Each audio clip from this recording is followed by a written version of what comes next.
Welcome to today's Explainer. We're jumping right into one of the most complex, universally shared, and honestly, fiercely debated challenges of our modern era: how societies and individual parents actually go about raising the next generation. We always hear that old saying, it takes a village to raise a child, but how often do we actually stop to look at the blueprints of that village? Well, today, that's exactly what we're doing. We're going to trace those blueprints from massive international policy datasets all the way down to the daily routines happening right there in your living room. It's a genuinely fascinating journey, so let's just dive right in. So, does it really take a village? And if so, who exactly is building it? Like I said, we've all heard the proverb, but in our fast-paced, highly digitized 21st century world, that village looks a whole lot different than it did 100 years ago. Is it being built by international coalitions? Is your local city hall constructing it? Or is it something you're just out there actively building yourself, day in and day out? Well, as we'll see from the data, the answer is pretty much a resounding all of the above.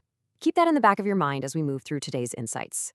Here's our macro to micro game plan for today. First, we'll look at global family policy trends. Second, we'll zoom in on Seoul's childcare support system. Third, we'll open up the UNICEF parenting guide. And finally, we'll wrap up by talking about building better family futures. Starting off with Section 1, Global Family Policy Trends, where we'll be analyzing the OECD Family Database. To really grasp the macro-level view, we're pulling from the official OECD Family Database. This tracks comprehensive social and economic data across dozens of developed nations. Basically, it categorizes these massive national budgets into three distinct pillars of support.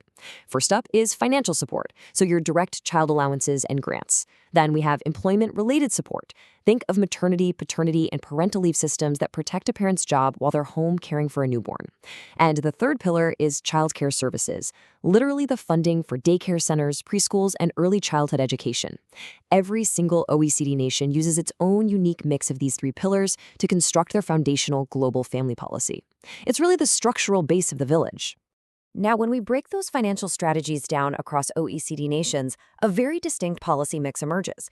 We're looking at roughly 40% of funds going toward cash benefits, another 40% going to actual services, and the remaining 20% carved out for tax breaks. But what does this actually mean for a real family, say navigating their very first year with a new baby? Well, depending on where they live, their village might hand them a direct monthly cash deposit, or it might offer them heavily subsidized high-quality childcare right down the street. Or maybe it just reduces their tax burden at the end of the year so they keep more of their own paycheck. Ultimately, this specific balance dictates the daily reality for millions of parents across the globe. But here's the thing. Macro policies like global OECD averages are really just abstract ideas until they actually hit the pavement. So let's shift our lens. We're bringing the camera all the way down from the global standard to street level, looking at local municipal execution to see how a specific city takes these broad ideas and makes them real for its citizens. That brings us to Section 2, Seoul's childcare support system, to see some local implementation in action. When a massive, fast-paced metropolis like Seoul tackles family support, the municipal investment is absolutely staggering. We're talking over 3,000 dedicated childcare centers and extensive support programs actively managed by the city. It's a pretty stark reminder of the urgency at the local level. The city totally recognizes that for its economy and society to function, the village literally has to be built into the urban infrastructure. They are making sure the physical spaces for childcare are highly visible and highly active. In practice, this localized village takes on a few very tangible forms. Seoul offers direct childcare subsidies to help offset those heavy costs. But they're also expanding things like Seoul Kids Cafes. These are safe, affordable, city-run indoor play spaces, which are absolutely crucial when you live in a dense urban environment. On top of that, they implement flexible 365-day and 24-hour childcare services. That is a total game changer for parents working non-traditional hours. This right here is the practical, tangible way a city steps up to become the village for its residents.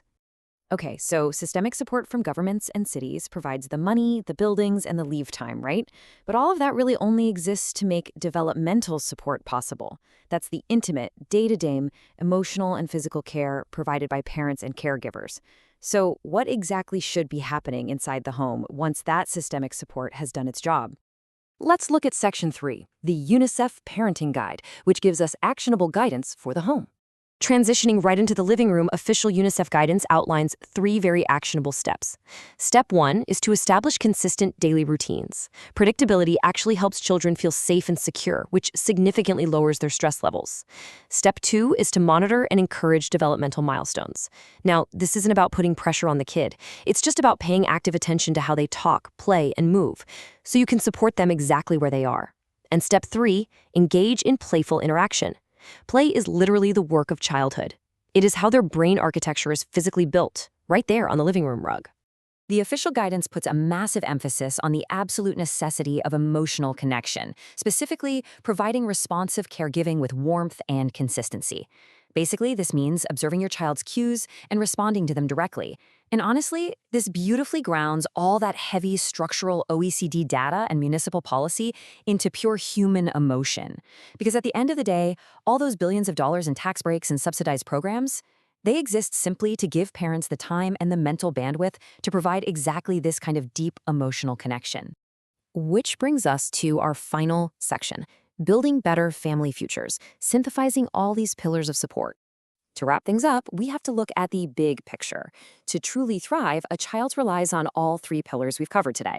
The global sets the standard, the local builds the infrastructure, and the home provides the heart.